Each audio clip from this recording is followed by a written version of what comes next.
Hoax and the Witch's Castle. Another legend I've heard is that this is the site of Oregon's first legal hanging in 1859. Apparently this is the home of Danford Bulch, and he was accused of killing his son-in-law. And then to escape authorities, he faked his death by having his wife claim that a body found in a nearby river was his.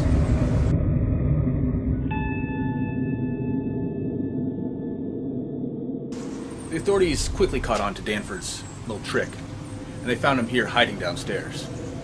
And then once they caught him, they hung him in that tree. So what's your conclusion to what those shadows were at the bottom of the stairs? Both cameras caught them at different angles, but what they didn't show you was this window here. And as for that story, I lied. I lied to you just like hundreds of people do out there who put out fake videos and claim them to be real. This isn't a friend's house, she's not hearing noises down here, and those shadows, that was just me, walking past this window.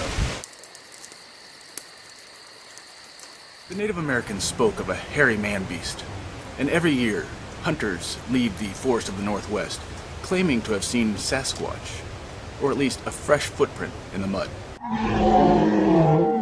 On every TV show about Bigfoot, the hunters are tracking it as if it's a wild animal. They're baiting camera traps and playing back recordings of Bigfoot calls. But what if the Sasquatch are an intelligent creature, just as smart as human beings? So while the hunters are setting their traps and playing back their calls, the Sasquatch could be in the shadows saying, "Hey guys, come here. Look at this d***. Who does he think he's fooling?" "Oh yeah, I've seen these morons before.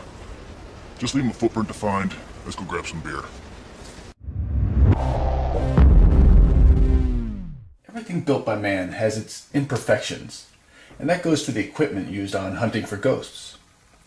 Digital recorders aren't the most sophisticated of devices, and were designed just to record notes and conversations. It only happens that we started to hear other voices and noises on them. And is it possible that much of the recorded phenomenons are just glitches in the device itself? Now here's a prime example without using any tricks. My wife called me one day saying she was hearing music from my office. Now there's no radio in here, and the speakers weren't hooked up to any computer.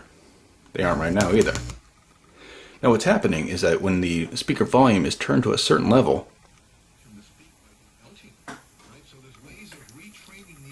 it picks up the signal from a local radio station.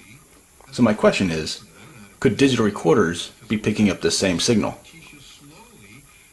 As for the K2, now a couple of you asked me to do an episode on this device, and I'm planning on it. Because from what you've shared with me, they do have major flaws. And from watching them being used on investigations, I just don't want them to become the next Ouija board. This is also said to be the site where black magic rituals are held. They feed off the negative energy and spark the wars between ghosts around here. This little room at the basement is supposed to be the most active. People claim to see shadows, hear voices inside, and smell incense. So I'm going to sit in there for a little while and see if I can capture anything.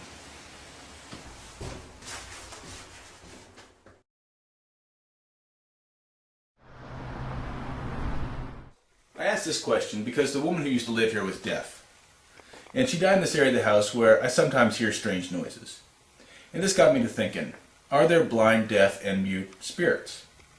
Because if I was going to do an EVP session, it would be pointless. She wouldn't be able to hear the questions I was asking. Her only way of communicating would be to make noises or move objects. My first encounter with the paranormal was in the afternoon, after school. And from talking with people on investigations, they've recorded activity at all hours of the day. And this makes me wonder, why on every single TV show and an online video does it have to be pitch black? Is this just to play off people's fear of the dark?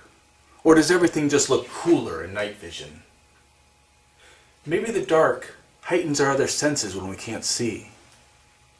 But wouldn't that also heighten the areas of our brain which control fear and imagination? Before I came out here, I stopped by the office of Parks and Recreation and asked a few questions. And I'm glad I did, because all the legends I've just shared with you are fairy tales. The Witch's Castle is definitely a haunted hoax. Say it wasn't built in the 1600s, it was never a trading post for fur traders. Say no one has ever died out here in the woods, and no one has ever lived inside.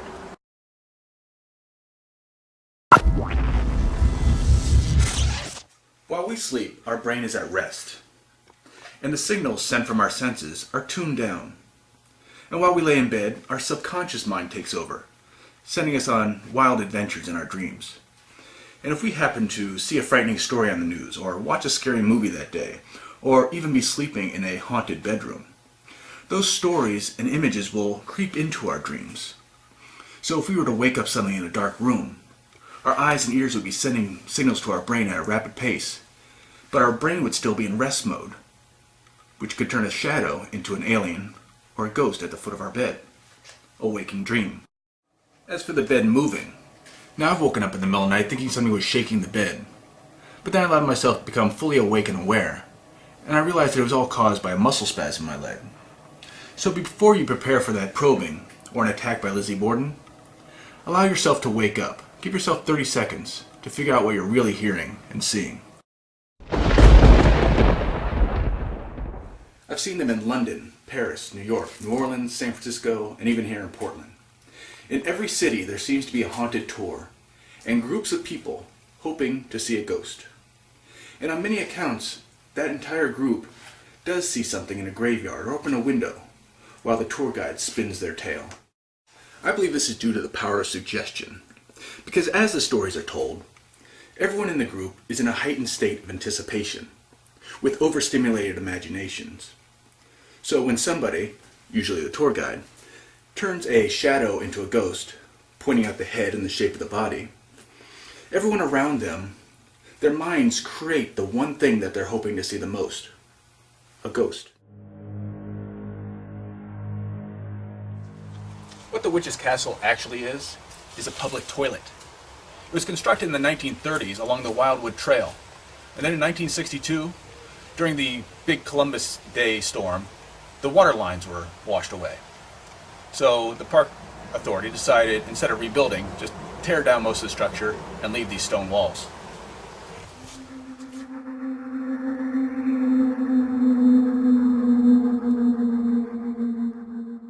You see, these stairs lead up here to the men's entrance, and that door over there is the entrance to the women's room. And that little room downstairs is just a janitor's closet. So if there's any ghosts inside, you're going to catch them like this.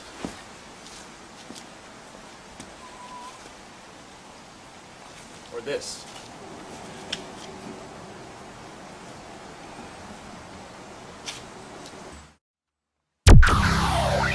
Question 13. What are you doing to better the paranormal community? The questions I've asked today are just to get conversations started. There are no real answers, because everything up to this point trying to explain the paranormal has been either speculation, theory, or belief. What I've offered you today are just my opinions, and you're welcome to share your own opinions on any and all these topics, because all are valid until we discover the truth. If this episode of Haunted Hoax teaches anything, it should be that you never blindly believe legends and stories. Always do research on the place you are visiting and the places people say they've captured evidence. And by research, I mean go to libraries, go to museums, go to City Hall, look at paperwork, ask a historian questions. Do not do your research on the internet. 90% of the stuff you find there will be bogus. That's where I learned all these legends from. Get the hard facts, because if you come charging into a place like the witch's bathroom here, expecting to see a ghost, your expectations and your adrenaline-filled mind are going to turn every noise into a footstep, every breeze a voice, and every shadow of the trees into an army of ghosts. So until next time, remember, did it really happen? Did you just want it to happen? Or did someone make it happen?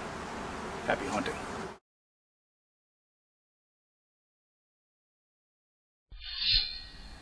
On the next Haunted Hoax.